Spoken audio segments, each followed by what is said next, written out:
امریکہ تو ہمارا ساتھ دے گا, UN ہو گیا, اقوام متحدہ, تمام تر چیزیں جو ہیں وہ ہمارے حق میں ہوں گی, لیکن ایسا کچھ ہوتا دکھائی نہیں دیا.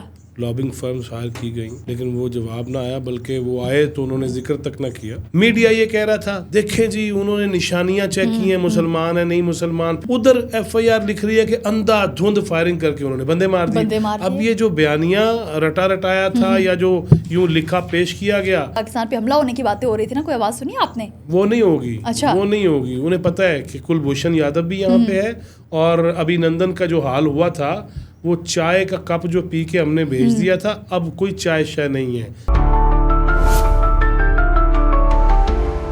السلام علیکم, آکاش یاسین آپ سے مخاطب ہے اور آپ دیکھ رہے ہیں ویژن پوائنٹ. اور ہمارے ساتھ اسٹوڈیوز میں موجود ہیں ہمیشہ کی طرح ون اینڈ اونلی جواد فیضی صاحب. السلام علیکم سر. وعلیکم السلام. سب سے پہلے تو بہت شکریہ ہمیں جوائن کرنے کے لیے. آپ کا شکریہ.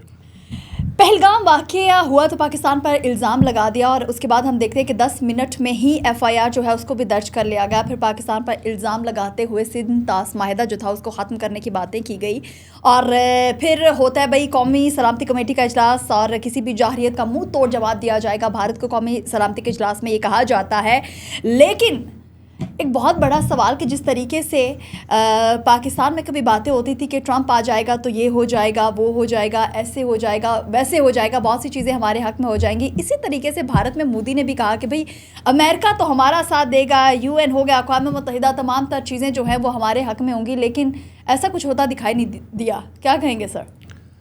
آپ نے اچھا کہا. یہاں پہ بھی ایک امید تھی, ایکسپیکٹیشن تھیں, لابنگ فرمز ہائر کی گئیں لیکن وہ جواب نہ آیا, بلکہ وہ آئے تو انہوں نے ذکر تک نہ کیا. اسی طرح یہ شاید زوم تھا نریندرا مودی کو, بچر آف گجرات کو, کہ جی میں امریکہ کا دورہ کر کے آیا ہوں, اور جب یہ واقعہ ہوا تو میں جو ہے سعودی عرب میں تھا, تو پتہ نہیں میرے لیے کی ہو جائے گا. ککھ نہیں ہوا, بلکہ وہ جسے کہتے ہیں نا کہ لو آپ اپنے جال میں صیاد آ گیا. جھوٹا ایک مکرو پروپیگنڈا, پھر FIR 10 منٹ کے اندر ہو جانا, اس کے اندر ایسی چیزیں لکھی گئی ہیں. میڈیا یہ کہہ رہا تھا دیکھیں جی انہوں نے نشانیاں چیک کی ہیں, مسلمان ہیں نہیں مسلمان, پھر کلمہ سناؤ, نہیں سنایا تو مار دیا. ادھر FIR لکھ رہی ہے کہ اندھا دھند فائرنگ کر کے انہوں نے بندے مار دیے. اب یہ جو بیانیہ رٹایا تھا یا جو یوں لکھا پیش کیا گیا میڈیا والوں کو, اور وہ ایسے اتر رہے ہیں اور ایسے جا رہے ہیں, اور پھر ان کے اپنے DG ایکسٹرنل ان کی جو پریس کانفرنس ہوئی کہ جی پانی بند کر دیں گے اور یہ کر دیں گے اور وہ کر دیں گے. کہیں سے آواز آئی ہے کوئی بم دھماکے کی, پاکستان پہ حملہ ہونے کی باتیں ہو رہی تھی نا, کوئی آواز سنی آپ نے؟ وہ نہیں ہوگی. اچھا. وہ نہیں ہوگی. انہیں پتہ ہے کہ کلبھوشن یادو بھی یہاں پہ ہے, اور ابھی نندن کا جو حال ہوا تھا وہ چائے کا کپ جو پی کے ہم نے بھیج دیا تھا, اب کوئی چائے شائے نہیں ہے. اور پرانیاں چائے میں واپس لا نہیں, وہ یہ سوچ رہے پانی بند کریں گے تو انہیں یہ نہیں پتا کہ ہم دودھ پتی بھی شوق سے پیتے ہیں اور پلاتے بھی ہیں. پانی میں بند کر نہیں سکتے. ایک تو دیکھیں ورلڈ بینک ضامن ہے اس میں, اور بین الاقوامی جو ادارے ہیں اس میں ضامن ہیں, وہ یہ از خود کر نہیں سکتے. ہم بھی نہیں کر سکتے, وہ بھی نہیں کر سکتے. ایک چیز. دوسری چیز یہ کہ پانی بند کر کے دیکھیں نا, ان کی طرف بھی تو کہیں سے آ رہا ہے نا. وہ کسی نے کہا تھا کہ اس سے بہتر ہے کہ ہم مقبوضہ کشمیر آزاد کروا لیں, پھر کی کریں گے, پھر تو پانی سارا ہمارے پاس. بوند کو ہم ترس رہے ہیں جواد فیضی صاحب. دیکھیں ابھی آپ نے سنا ہے کہ جیلم کے اندر 10 فٹ پانی بلند ہوا ہے, یہ روک کے کتنے لے کے جان گے؟ کہا ہی جاتا ہے نا بوند بوند کو ترسا دیں گے پاکستانی عوام کو. کیڑی مانو پہ آن گے, کتنے رکھن گے؟ ریزروائر تو ان کے پاس بھی نہیں ہے, اور لہٰذا یہ گیدڑ ببکیاں ہیں. اور خود میں سمجھتا ہوں کہ ہندوستان اپنے کیوں پہ اس قدر اس وقت اس کو منہ دکھائی نہیں مل رہی کہ جانا کتنے ہے, آنا کتنے ہے, کرنا کیا ہے. اور بڑا نظام تھا, آپ نے جیسے پوچھا وہ ٹرمپ ہو یہ سلامتی کونسل میں گئے. دیکھیں جہاں پہ بھی کوئی واقعہ ہوتا ہے اس پہ UN ہو, دیگر ممالک ہوں, سلامتی کونسل ہو, وہ افسوس کا اظہار کرتے ہیں, مذمت ہوتی ہے. ہم نے خود یہ پہلگام واقعہ کی پہلے مذمت کی, ہم نے مرنے والوں کے لواحقین سے اظہار تعزیت کیا, اور اس کے بعد کہا کہ ہون دسنے تو انہوں کہ ساڑھے تے کیوں آ رہے ہو. واقعہ اگر ہوا ہے جیسے بھی ہوا ہے, لوگ اگر مرے ہیں, اول تو پہلی بات ہے 26 اور 28 ابھی تک 13 لاشوں سے زیادہ 12 لاشوں سے زیادہ وہ لاشیں ہی نہیں سامنے لا سکے. ایک تو یہ جھوٹ پکڑا گیا ان کا. دوسرا یہ کہ ہم نے مذمت بھی کی. اسی طرح ان کو یہ خیال تھا کہ اقوام متحدہ کے اندر اور سلامتی کونسل کے اندر پتہ نہیں ہمارے حق میں کیا آ جائے گا. آپ کو پتہ کیا آ جائے گا؟ انہوں نے منہ تے کھلا پیا ہے, وہ اس اس لیے کہ اقوام متحدہ کی سلامتی کونسل یہ کہتی ہے کہ یہ متنازع علاقہ ہے. ایک دفعہ پھر یو این کی سلامتی کونسل نے اور یو این نے تسلیم کر لیا کہ یہ مقبوضہ کشمیر ایک متنازع علاقہ ہے, یہ تنازع حل طلب ہے. اور اس چکر میں کہ ہمارے اوپر الزام دہشت گردی کا, اس چکر میں تو ان کے اپنی جو سفارتکاریاں تھیں وہ اوندے منہ گری ہوئی ہیں, بلکہ پٹھیاں لمحے پہ گئی ہیں. اور ادھر ہماری سفارتکاری یہ دیکھیں کہ ہم نے بہت سے غیر ملکی سفراء ان کو بریف کیا, پھر ہمارے ڈپٹی پرائم منسٹر اور وزیر خارجہ انہوں نے اپنے ہم منصب جتنے وزرائے خارجہ ہیں اہم ان سے گفتگو کی. اس میں چین ہو, اس میں برطانیہ ہو, اور پھر برطانیہ کے اندر آپ کو یہ کتنی عجیب حرکت ہے کہ برطانیہ کے اندر پاکستانی ہائی کمیشن پہ حملہ کیا گیا, بندے بھی گرفتار ہو گئے 4. لہٰذا یہ ذہن میں رہے کہ ڈپلومیٹک دنیا کے اصول ہیں کہ اگر کہیں کوئی کونسلیٹ ہے, کونسل جنرل جہاں بیٹھتا ہے یا سفیر بیٹھتا ہے یا ہائی کمیشن بیٹھتا ہے, وہ ہائی کمیشن بیسیکلی اس ملک کی وہ سرزمین ہوتی ہے, اس پہ وہ ملک ہوگا وہ محافظ ہوں گے. اب جو لندن میں انہوں نے جو کیا ہے اس پہ برطانوی ہم منصب سے بھی وزیر خارجہ اسحاق ڈار صاحب نے بات کر لی ہے, پھر چین کے وزیر خارجہ سے خاص طور پہ بات ہوئی. اور ایک اور بھی بات بتا دوں کہ ایڈا آسان نہیں ہے پانی بند کرنا. لداخ پہ چین کا کافی بڑا علاقہ جو ہے اس پہ قبضہ ہے, پانی بند ہوتے آیا نا تو پھر اے ترسن گے اور یہ صرف گاؤں ماتا کے موتر سے ہی گزارا کریں گے, پھر پانی انہوں نہیں لبے گا, نہیں ملے گا. اچھا باتیں تو ہوتی ہیں بھائی, جو کام آپ کر نہیں سکتے اس پہ بڑی بڑی باتیں کیوں کرتے ہو, جنگ کر دیں گے, پانی بند کر دیں گے, ایسے کر دیں گے, ویسے کر دیں گے, الزام تراشیاں بہت زیادہ آپ کرتے ہو. لیکن ہمارے جو چیف آف آرمی اسٹاف ہے سید عاصم منیر صاحب, ان سے بہت زیادہ ڈرتے ہیں. مطلب خوف ہے بھی, ہونا بھی چاہیے, لیکن اتنا بھی تو ڈرنا نہیں. آرمی چیف تو ان کا بھی ہے, سانو تو کوئی ڈر نہیں, ہمیں تو کوئی ڈر نہیں ہے, واللہ کوئی ڈر نہیں ہے. بالکل. دیکھیں ہسٹری کے اندر بہت سے آرمی چیف رہے, لیکن حافظ جنرل عاصم منیر پاکستان کے سپہ سالار, انہوں نے ہر موقع و مقام پر جس طرح کی گفتگو کی ہے. میں پروگرام سے پہلے ہم بات کر رہے تھے کہ ہم تو شہید ہونے کے لیے تیار ہیں, ہم تو 2 نظریے پہ چلتے ہیں, 2 قومی نظریے کے بعد. ہمارا نظریہ تو یہ ہے کہ اگر ہمیں جنگ کرنی پڑے گی تو پھر یا اس میں ہم غازی ہوں گے یا ہم شہید ہوں گے, ہم تو مرنے کے لیے تیار ہیں. اور وہ جس کے دل میں اور جس کے دماغ میں قرآن پاک جو ہے وہ جسے زبانی یاد ہو, اور وہ جب وہ آیات سنائے, جب احادیث سنائے, ان کو ڈر اس بات پہ بھی ہے کہ وہ آرمی چیف اس کو کسی سے جا کے بریفنگ نہیں لینی پڑتی, وہ خود کھڑا ہو گیا, اس نے کہا فتنۃ الخوارج کے ساتھ نمٹیں گے. پھر نمٹے ہم, پھر افغانستان کی چیخیں نکلیں. ہم نہیں چاہتے کہ جنگ کریں, ہم اپنے جو قریبی ہمسائے ہیں ان سے اچھے تعلقات چاہتے ہیں, ہم تو ہندوستان سے بھی چاہتے ہیں, لیکن انسان دا پتر بنے نا. یہ تو نہیں ہے کہ وہ بدماشیاں کرے, ہم پہ الزام لگائے. 17 سال میں یہ چھٹا موقع ہے جب وہ ہم پہ الزام لگاتا ہے اور اس کو منہ کی کھانی پڑتی ہے. اور اسی طرح حافظ صاحب سے اس لیے ڈرتے ہیں کہ وہ تارکین وطن کا کنونشن ہو, اس میں باقاعدہ 2 ٹوک باتیں کر دی کہ 10 نسلیں بھی پاکستان کے بارے میں, بلوچستان کے بارے میں سوچے بھی نہ, اور ایسا حشر کر دیں گے کہ پھر یہ یاد رکھیں گے. اور پھر وہ حافظ صاحب جنہوں نے فلسطین کے حوالے سے بلند بانگ گفتگو کی کہ ہمارے دل دھڑکتے ہیں اور ہم ان کے ساتھ ہیں, اور ہم نے دیکھا ہمارا سامان بھی وہاں جاتا ہے. لہٰذا ہم تو بڑے کلیئرٹی کے ساتھ ہیں, اس لیے ان کو ڈر ہے کہ یہ لا الہ الا اللہ کرتے ہوئے جدو آن گے تو اسی وڑ وڑ جاواں گے. لہٰذا حافظ صاحب کا یہ ڈر ہے, اسی لیے ان کے بارے میں مختلف چینلز پہ گفتگو اور ایسی گفتگو. اور میں معذرت کے ساتھ کہ ہمارے اپنے بھی کچھ لوگ ہیں جو ذاتیات پہ اتر کے اور فیک نیوز چلاتے ہیں, ڈیپ فیک نیوز, ان کے اہل خانہ کے حوالے سے, ان کے حوالے سے.